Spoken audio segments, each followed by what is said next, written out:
Stephanie Coker-Aderinokun, TV personality, women's health advocate, and founder, The Future Is Hers Foundation, is joining us now to further explain the idea behind her efforts in reaching out to Nigerian women. Good morning, Stephanie. Good morning. How are you? Good morning, Kashi. Welcome to the morning show. Thank you so much. It's a pleasure to be here. It's a pleasure to have you. Now, International Women's Day is very important, and Nigerian women's health is very important. Absolutely. We have one of the worst rates of maternal mortality and those things, and we're talking about reproductive health. But I want you to explain a little bit about what endocrine disruptors are to the audience and give us a little bit about the examples on how it affects our health.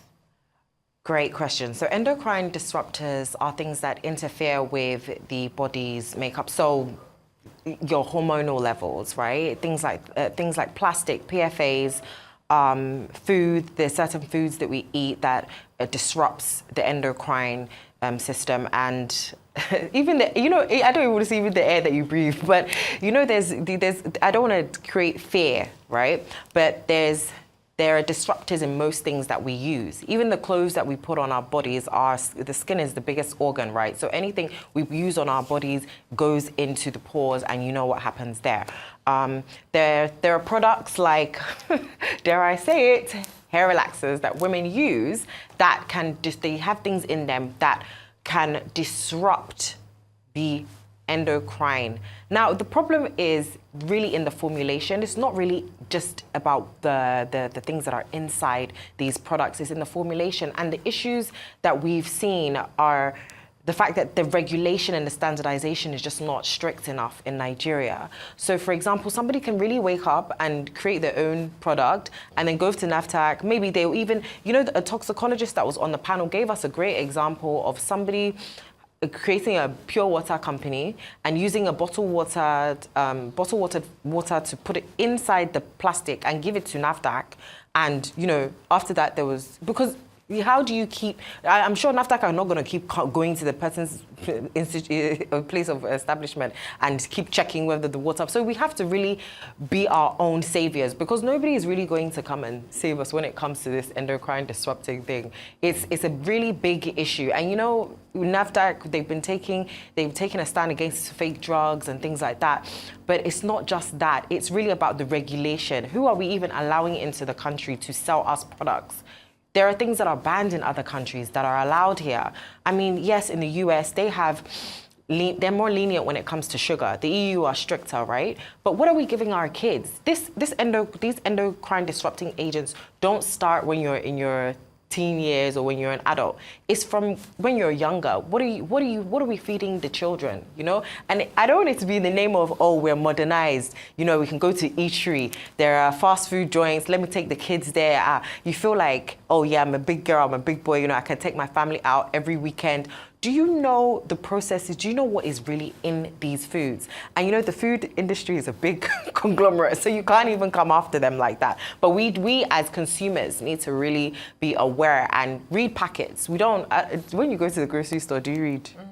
Well, now I do. Right. Actually, now I started reading because I completely agree with you. But I also think there's a place of knowledge that comes with it. And I think the first point of action, like you said, is while we're reaching out to the government to say, we need you to pay more attention to these things, we also need to start paying attention to these things. So in terms of that knowledge barrier, where there's people across, there's women, I said this before, International Women's Day is not just about the celebrity women or the women who look nice every day and can go into studios.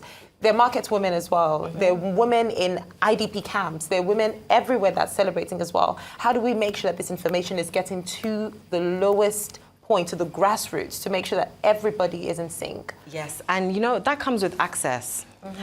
And if I'm very honest, I've been doing this and I've been trying to gain access into certain places. And this country, it shouldn't really be about who you know before you gain access. And it's funny because you'll try and say, okay, this is something that we're doing, we're trying to help, right? But then it's like there'll be agencies trying to frustrate your efforts, or why are you trying to do this? There must be something. There's always, they feel like there's, what are you gaining? Do you have difficulty gaining in Nigeria? Yeah. Given your fame and the type of work that you do, so what access do you not have? So much easier, right? Yeah. I mean, okay. I think with schools, it's been quite difficult getting into public schools because, Is that about the, sorry to cut you, Yeah, is no, that it's okay. about the one-day reproductive health thing that you're trying to get government to devote a day to in public schools? In public, so no, it's really, we initially wanted to do a tour so that we could tour the country and do this, but again, we had a lot of stumbling blocks. But with the day that you refer to, the Awareness Day, we're still in talks. We're in talks with the Ministry of Youth Development about that. They've been giving us a listening ear, so that has been great. What we've found is that what we can do is enter NYSC camps. Because everybody has to pass NYSC, right, at some point. So that's somewhere that we're like, okay, we can capture a lot of the women there.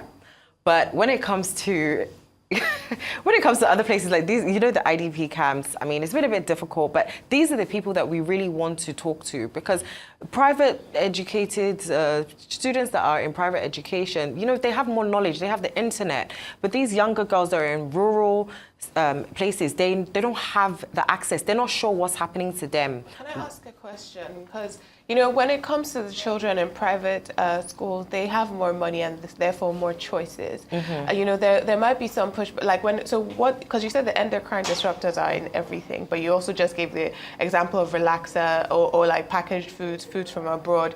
The problem with poverty is that it takes away lots of your choices, right? Yes. So we're dealing with hunger and malnutrition. Lots of people we had a case of people in IDP camps just last year eating animal feed because they could not get access to food. And so, so is it that the area of society you should be focused on is maybe the middle area, maybe the urban poor, maybe not the IDP camps because they don't even have access to these imported foods? Well, even it's not just imported foods. Farm grown food is obviously, but farm to table is much better, right? It's organic, in that sense. But there are still cheap foods that they have access to that have a lot of these products inside that where we talk about that are endocrine disruptors. So it's not just about imported or food that is expensive. It's really about the source. And most of the source, when you look at cheap food, it's food that can stay on your shelf for about 2 years. Is that really food? People abroad are trying to run away from that now. They're trying to stay away from all these overly processed foods. And we are here, it's like we're playing catch up. We're like, oh, now we're modernized. We want to start, grocery shopping in a certain way. We should just go back to the farm. Like that farm to table is what works in Africa. Yeah, so it's not that they don't okay, there's been reports on hair extensions now. I'm not sure how true that is. But the wigs?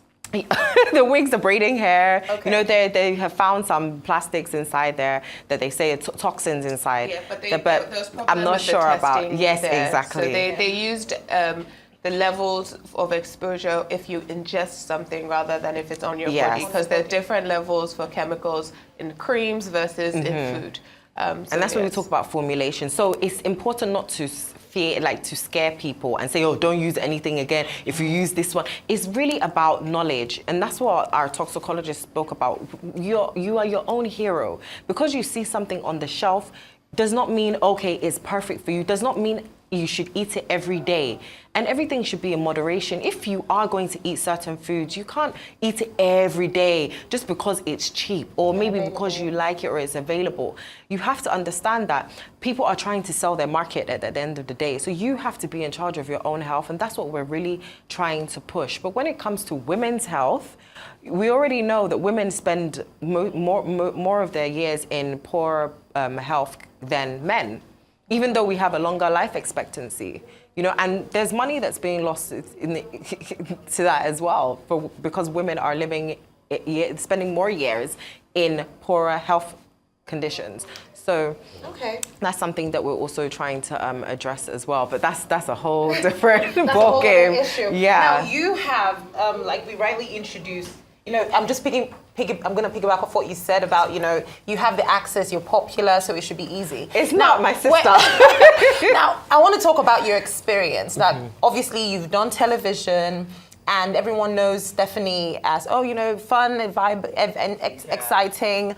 And now you're going into spaces that are passionate to you, you know, spaces that speak to who you are and your experiences as well. With the Future is Her Foundation, with the documentary you put out, What the Heck is My Period, that was you being vulnerable. What would you say your experience has been, especially from women, you know, in terms of support, in terms of guidance, access, like you rightly said, because there's always going to be somebody in that chair who can just open the door and just blow it open. What has experience been like? Oh, you know, this is the true definition of women supporting women when it comes to this women's health, because everybody cares about their health, and there's always there are women that when you see them and they literally are telling you that, oh, they're not living to their full potential because of conditions like polycystic ovarian syndrome. They're not able to sleep for the full like 8 hours because they have insomnia, because they have sleep apnea, because they have diabetes, they have issues with their insulin, they're overweight, they feel like... There was a lady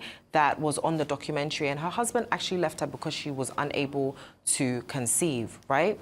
And it's like we have a whole community of women that understand where she's coming from because they are dealing with issues that someone can actually tell them, oh, you know, I'm sorry, this is your burden. I can't deal with it. Yeah. And there are women actually truly supporting each other through these times. So I feel like it has been really eye-opening for me. I believe that my platform was given to me because of this purpose. I always knew that I had a higher purpose than just maybe being cool on TV. Yeah, I knew that when I was diagnosed with this polycystic ovarian syndrome, I said, you know what, one day I will use this to impact others. In terms of access, yeah, you know, it's like, you know, Nigeria is Nigeria. So it's really, okay, you can get into the room sometimes by being who you are, but the people behind the scenes, because the thing is, you can meet a minister and then they can say, okay, yeah, I like your idea, I love what you're doing, okay, I'm gonna pass you on to my aide. And I'm being serious. I have someone right now that there's a minister who has said he loves the program, he's going to endorse it, and his aides, every time I go to that office, the file is still there. Then, oh, I'm sorry, I've forgotten. It's not fair. We're actually trying to, you know, make a difference in the lives of so many women in Nigeria. And because of your own, it's crazy. The bureaucracy is crazy. All right. I'd like you to talk a bit more about the documentary. Is it the one that is on Prime? Amazon, yes. That is on Prime. Okay, Yeah. That was last year? Yes, exactly. Because I saw that there was a whole load of publicity around it. Yeah. I like when women, you know, rise up and use their influence and power and everything, you know, for advocacy, so I congratulate you. Thank you. Yeah. But then shooting a documentary is one part. You will have to be overly interested in that subject matter, you know, to want to see it. Yes. If you know what I mean. But then in trying to pass the sort of message that you are passing, given your personal experience with PCOS, you know, and things like that, have you considered using feature films, for example, to tell the story better? Because when the story is told in a way that it comes to you in a subtle manner, people tend to appreciate it more. So I'm saying that would there be a different layer, you know, for you other than just the documentary? Yeah, we're actually working on a feature film that will have elements of PCOS in it and fertility and women's health in it. So yeah, because you know you have to give people things in doses and also in a somewhat entertaining way, right? But I mean, 6 in 10 women are said to live with PCOS in Nigeria. 1 in 10 globally. So 6 in 10. Yeah. So that was a study that was done, but it's. I mean, we could do more studies. But if I've actually checked myself, I've been in a room, right? And I'm like, how many of you have PCOS? Oh, I have PCOS. I'm like, what's going on? Where are all these? How are we all having this syndrome? Like, where did this come from? Why is it so rampant in Nigeria now? What's happening? What has changed? So it's not just about me or somebody that's trying to have a baby. There's a 10-year-old girl that has PCOS right now. Do you understand? Like every day we're having kids and they're going to be born and they're going to have PCOS. So we have. It's not about you not having it. Your child could have it. It's not 100% genetics. It's not about you passing. My mom doesn't have it. I don't have anyone in my family that has it. You know? And there's no link to diabetes? There is a link. There's a link to type 2 diabetes because of the insulin resistance. Yeah. So, and it's said that 50% of women living with PCOS will have type 2 diabetes by the age of 40. So just think about that when it comes to the health system, the healthcare in Nigeria. Think about when you have PCOS and you're pregnant, you're more likely to have gestational diabetes. And you can also go on to have cardiovascular diseases with PCOS and ovarian cancer. So it's not just about the syndrome and what the syndrome is doing and its symptoms. It's really about the other diseases that can come from this syndrome if not managed early on. That is scary. Yes, it's very scary. I was just looking at her and thinking to myself, you know what? Maybe we should do a little more testing to be sure about absolutely. this. And do it early enough. Now let's talk about stigma around it, because you know, sometimes we say things and we might not really understand it, but we just know that I don't want to have it because it seems bad. Yeah. Is there a stigma around PCOS? Is there like the idea, is this something that women need to accept, and is there something to feel bad about because you have it? No, you shouldn't feel bad because you did. First of all, you didn't cause it, and even if you did, you know, I mean, but you didn't cause PCOS. That's the thing. We spoke about this at the event. There's nothing. It's not about living a wayward life or doing certain. No, they don't even know where it comes from. But it's not something that you have personally done to your body. Like, it's not, as I said, because a lot of the thing that comes with stigma is once people see, oh, you had to do IVF, your fallopian tubes, you have done something to your tubes. You had one that has been doing too many abortions. You are the one that has done this. No, that's not the case. So I think when it comes to the stigma, it's the symptoms that bring about stigma as well. You know, not having a period. Women have periods for twice in a year. There's women that bleed for 30 days. There's women that have excessive hair growth. You know, that if you see women, there's some women that have hirsutism, and they're not self-confident because they go around, they're like, oh, I have hair all over my face, all over my body. There's so many symptoms of PCOS. I could go on and on and on. The weight gain, and people telling you, oh, you should go and lose weight. It's not the person. It's not that she's not trying. She's trying, but it's like her body is working against her. Yeah. How's the management of it? I know that cure is not a word that you use because you really can't cure it. You can't. There's no cure. Yeah, you can but only it is manage manageable. It. Yes. Yeah. So there are drugs like metformin. That's again a diabetic drug. There are things you can do like trying to lose weight, exercise, try to get enough sleep, because that's where the mental health issues arise from as well, because you're moody, you're sleeping, you're waking up tired. Like, you can sleep for like 8 hours, wake up and be happy. I can sleep for 8 hours and wake up and feel like I need to go back to sleep. So it's the fatigue as well. And again, you know, this all transcends into the workplace, into caregiving. So it's not something where you just isolate it and say, oh, it's just the woman. It will still have a ripple effect on those around her as well. So it's a very important topic. Even the other endocrine conditions like endometriosis, fibroids, there's an increase in fibroids as well, women that have fibroids. So yeah, particularly Black and African yes, women, there's a high chance of getting fibroids and developing them in your life. And they don't actually know why. And let me tell you another thing. There are women that don't want to have children. Yeah, there are women that do not want to have children. So women should not, but does that mean they shouldn't be treated? Because a lot of the time it's, oh, okay, you have PCOS, when you want to have a baby, come back. What if I don't want to have a baby? Treat the symptoms now. Like, treat me as an individual, not as a baby-making machine.